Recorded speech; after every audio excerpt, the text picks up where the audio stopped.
Good morning, student. Yesterday we started our chapter, The Portrait of a Lady from Hornbill, and we came to know that narrator has a strong bonding with his grandmother.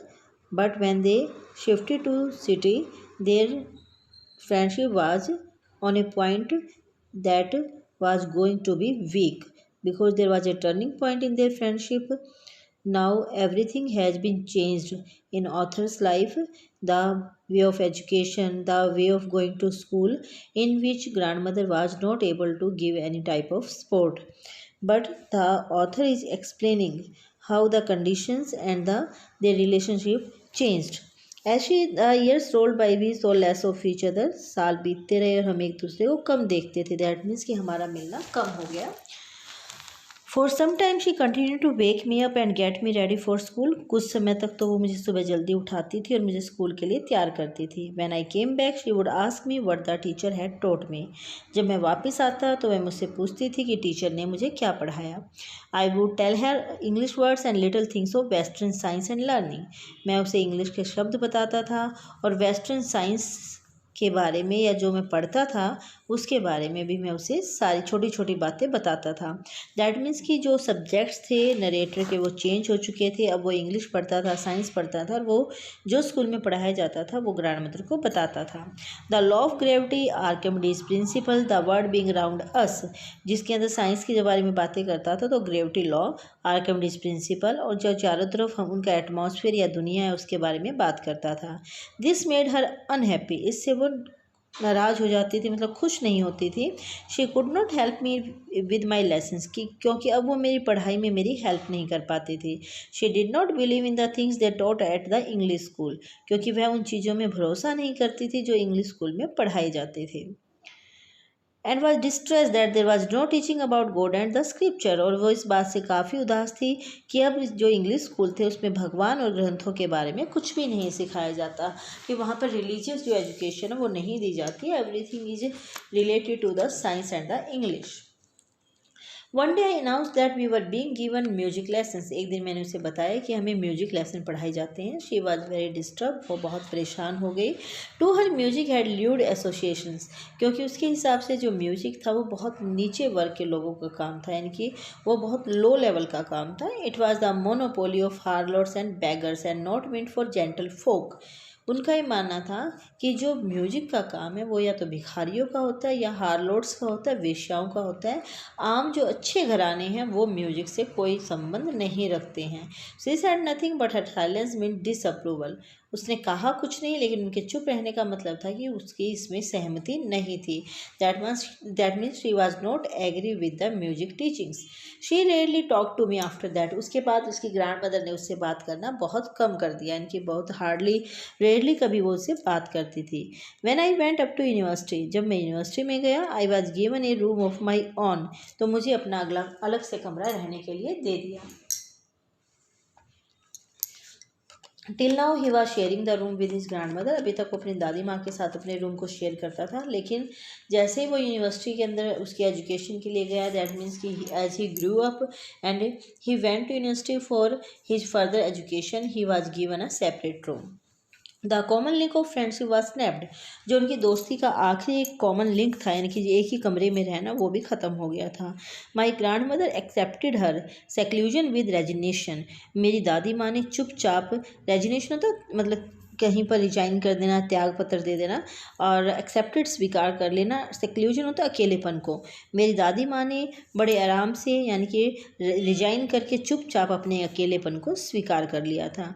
She rarely left her spinning wheel to talk to anyone. किसी से बात करने के लिए वो कभी कभार या मुश्किल से ही अपने स्पिनिंग व्हील को, यानी कि जो चरखा काटती थी उसको मुश्किल से ही छोड़ती थी.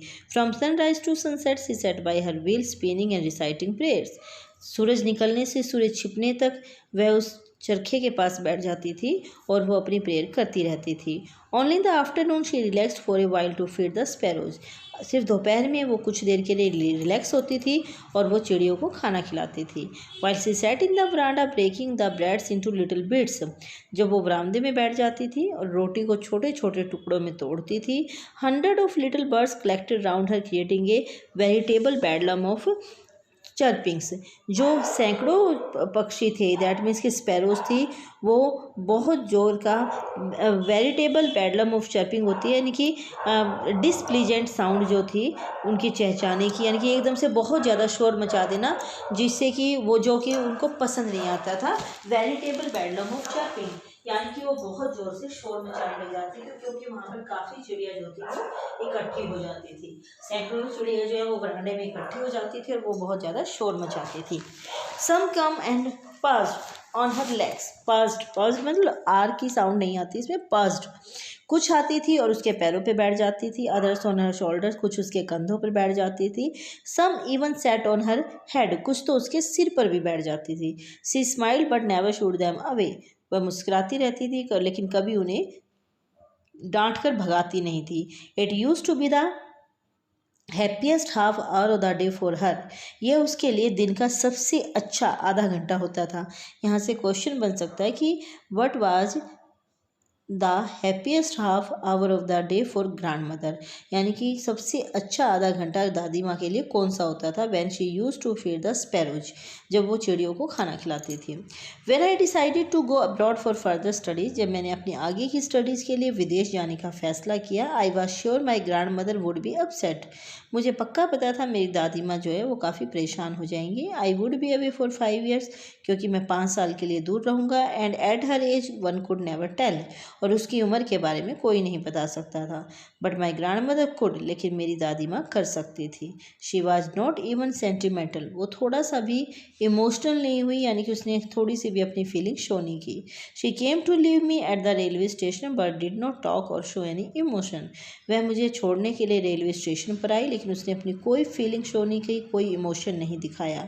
हर lips moved in prayer, her mind was lost in prayer, उसके होठ प्रार्थना करते रहे, उसका माइंड प्रार्थना में खोया रहा। Her fingers were busy telling the beads of her rosary, उसकी उंगलियां जो थी वो मनकों की माला को फेरती रही। Silently she kissed my forehead and when I left I choice the most imprint as perhaps the last sign of physical contact between us, चुपचाप उसने मेरे फोरहेड पर प्यार किया, और जब मैं वहाँ से गया तो मुझे ऐसा लग रहा था कि शायद ये सबसे ज़्यादा मॉइस्ट, यानी कि सबसे ज़्यादा जो गीले छाप मेरे माथे पर थी, शायद ये हम दोनों के बीच में आखिरी फिजिकल कॉन्टैक्ट था, यानी कि शायद दादी माँ ने आखिरी बार मुझे प्यार किया था।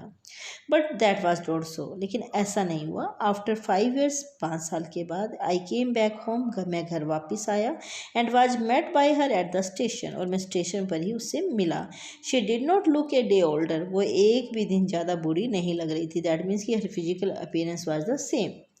She still had no time for words, वो अभी भी बात नहीं कर रही थी। And while she clasped me in her arms I could hear her reciting her prayers, जब उसने मुझे अपनी बाहों में भरा, यानी कि दादी माँ ने उसे गले लगाया, तब भी वो कह रहे हैं कि वो उनकी प्रार्थना को सुन सकते थे। That means grandmother was doing her prayer continuously non stoply, वो बिना रुके लगातार अपनी प्रार्थना को करती रहती थी। Even on the first day of my arrival her happiest moments were with her sparrows home she feed longer and with fabless रिब्यूक्स। Fabless रिब्यूक्स होता है प्यार भरी झिड़की, यानी कि किसी को डांटना लेकिन बहुत प्यार से डांटना, बहुत गुस्सा करके नहीं, बहुत प्यार से उसे धमकाना। यहाँ तक कि जब मैं वापस आया मेरे पहले ही दिन, तब भी उनका सबसे अच्छा जो समय था वो चिड़ियों के साथ उन्होंने उन्हें खाना खिलाकर बिताया। और शी फेड लॉन्गर जिसे उसने ज़्यादा देर तक खाना खिलाया।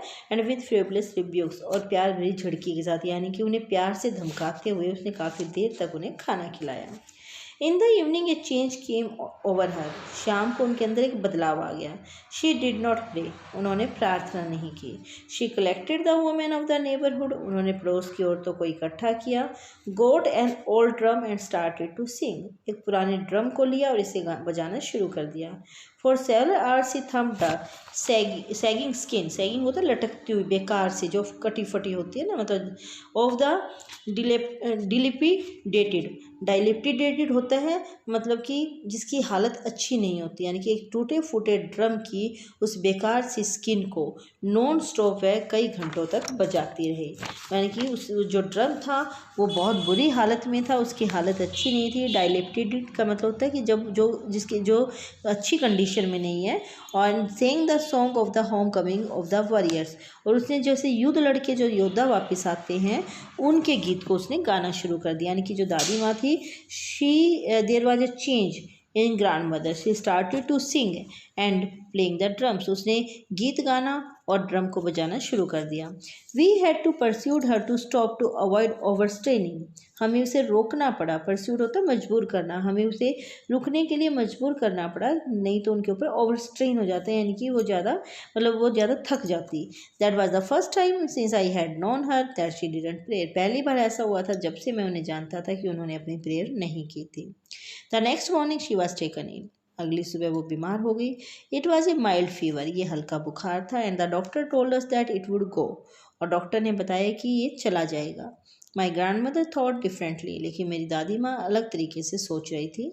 She told us that her end was near, उसने कहा कि उसका अंत समय नज़दीक है। She said that since only a few hours before the close of the last chapter of her life she had omitted to pray, उन्होंने कहा कि अपने जीवन के आखिरी अध्याय के बंद होने से कुछ घंटे पहले ही उन्होंने प्रार्थना करना बंद कर दिया था।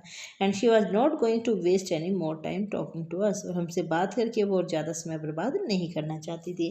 That means grandmother was well known that her end was well near and she had wasted a lot of time in singing and playing the drum, and that's why she didn't want to waste any more time and she started her prayer again. We protested, हमने विरोध किया, but she ignored our protest, लेकिन उसने हमारे विरोध की तरफ, हमारे इनकार की तरफ, हमारी मनाही की तरफ ध्यान नहीं दिया। She lay peacefully in bed praying and telling her beads, वे शांति से चुपचाप अपने बिस्तर पर प्रार्थना करती रही, यानी कि लेटी रही, प्रार्थना करती रही, और वह अपनी माला को फेरती रही। Even before we could suspect her lip stopped moving, इससे पहले कि हम डाउट कर पाते, हमें शक होता, उसके होठ हिलना बंद हो गए। And rosary fell from her lifeless fingers, और उसकी निर्जीव उंगलियों से माला नीचे गिर गई। A peaceful pallor spread on her face, pallor होता है मुस्कुराहट, एक स्माइल, यानी कि एक शांति भरी जो स्माइल थी वो उसके चेहरे पर फैल गई। And we knew that she was dead, और हम जानते थे कि उनकी डेथ हो चुकी है। दैट मीन्स की grandmother was no more. We lifted her off the bed and as is customary laid her on the ground. हमने उन्हें बिस्तर से उठाया और जैसे कि परंपरा है, रिवाज है, ट्रेडिशन है, हमने उन्हें ज़मीन पर लिटा दिया। And covered her with a red shroud, और उन्हें एक लाल कफन के साथ ढक दिया। After a few hours of morning we left her alone to make arrangements for her funeral, कि कुछ घंटे शोक मनाने के बाद, रोने के बाद, हमने उन्हें अकेला छोड़ दिया ताकि उनके अंतिम संस्कार की तैयारी की जा सके। In the evening we went to her room, शाम को हम उनके कमरे में गए with a crude stretcher to take her to be cremated, और हमने एक अर्थी का इंतजाम किया ताकि उनका संस्कार किया जाए। क्रूड स्ट्रेचर का मतलब यहाँ पर अर्थी से है। द सन वॉज सेटिंग, सूरज छिप रहा था। And had lit her room, और उसके कमरे में बहुत तेज रोशनी थी। एंड बरांडा, और बरामदे में कमरे में अच्छी रोशनी थी। With a blaze of golden light, एक सुनहरी रंग की रोशनी के साथ उनके कमरे में और बरामदे में रोशनी थी। We stopped half way in the courtyard, हम बरामदे में आधे रास्ते में रुक गए। All over the veranda and in her room, right up to where she lay dead and stiff wrapped in the red shroud, thousand of sparrows set scattered on the floor. हम बरामदे के आधे रास्ते में ही रुक गए, उसके पूरे बरामदे में और उसके कमरे में जहाँ वो लेटी हुई थी और लाल कफन में लिपटी हुई थी, सैकड़ों चिड़िया वहाँ पर फर्श पर बैठी हुई थी। देयर वॉज नो चर्पिंग, वो आवाज़ नहीं कर रही थी, चर्प नहीं कर रही थी। We felt sorry for the birds, हमें पक्षियों के लिए बहुत दुख हुआ। And my mother fetched some bread for them, और मेरी माँ उनके लिए कुछ रोटी ले आई। She broke it into the little crumbs, उसने इन्हें छोटे छोटे टुकड़ों में तोड़ दिया। The way my grandmother used to, जैसे कि मेरी दादी माँ करती थी। And threw it to them, और इन टुकड़ों को उसे फेंक दिया, यानी कि चिड़ियों को डाल दिया। The sparrows took no notice of the bread, चिड़िया ने रोटी की तरफ ध्यान नहीं दिया। When we carried my grand mother's corpse off, जब हमने अपनी दादी माँ की डेड बॉडी को, कॉप्स ऑफ का मतलब होता है लाश जैसे डेड बॉडी को उठाया, दे फ्लू अप क्वाइटली, वो चुपचाप वहाँ से उड़ गई। Next morning the sweeper swept the bread crumbs into the dustbin. अगली सुबह स्वीपर ने ब्रेड क्रम्स को साफ करके डस्टबिन में डाल दिया। दैट मीन्स कि sparrows had come there to give a tribute to grand mother. वो ग्रैंड मदर को श्रद्धांजलि देने के लिए वहाँ पर आई थी। They didn't give any notice to the bread crumbs and they flew quietly away from them there, और वो वहाँ से चुपचाप उड़ गई थी। So the student, you will read the chapter carefully and tomorrow we will discuss about the phrases which are given in the black letters. We will discuss about the phrases and the summary of the chapter. Thank you.